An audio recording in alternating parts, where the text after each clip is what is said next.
Ma arvan, et Pirita Kose lasteaed võib olla nimetatud kõige kaasaegsemaks lasteaiaks Tallinnas üldse, sellepärast et sai äsja valmis ja alles täna sai siis kasvatusluba ka.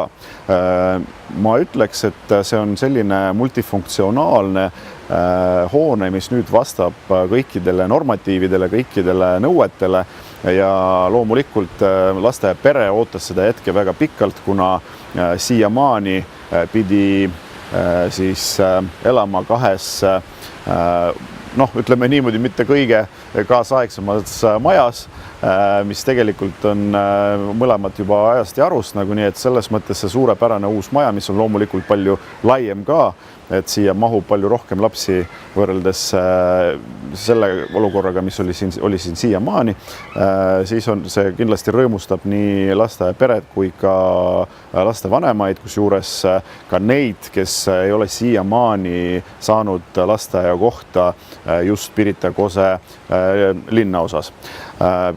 Ma ütleks, et projekt läks maksma 3,5 miljonit ja kestis siin põhimõtteliselt aasta aega. Nüüd on see maja õnneks valmis ja võime konstateerida, et tuli välja suurepäraselt. Kuna nüüd see maja mahutab kuni 12 lasteaiarühma võrreldes selle olukorraga, mis oli eelnevalt, peaaegu 2 korda on kasvanud laste arv, mis võivad siin lasteaias käia, siis see on kindlasti üks väga hea meede, mis leevendab olukorda lasteaiakohtadega Pirita linnaosas, kus tegelikult see probleem on päris terav olnud ja ma loodan, et nüüd on see palju väiksem probleem. Ja palun rääkige siis, millised uued võimalused siis siia lasteaedade ja lastele juurde loodi? Siia uude majja me saime lõpuks ometi saalid korralikud, nii võimlemis- kui muusikasaali. Majas on veel tegevustoad lastele ja loodusõpetuse klass, mis on siis tulevikus koostöös Keskkonna hariduskeskuse inimestega.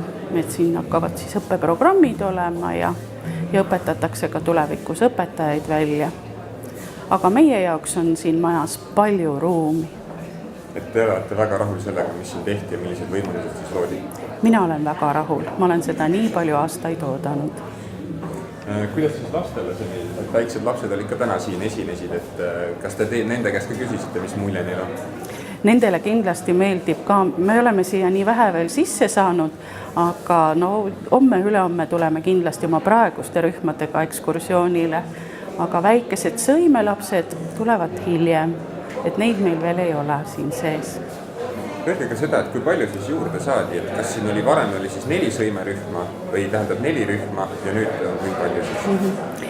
Varem oli 4 rühma, et meil oli 2 eraldi maja, 2 oli ühes majas ja 2 oli teises majas ja nüüd tuli siis juurde veel 4 rühma. Esialgu küll 4 sõimerühma.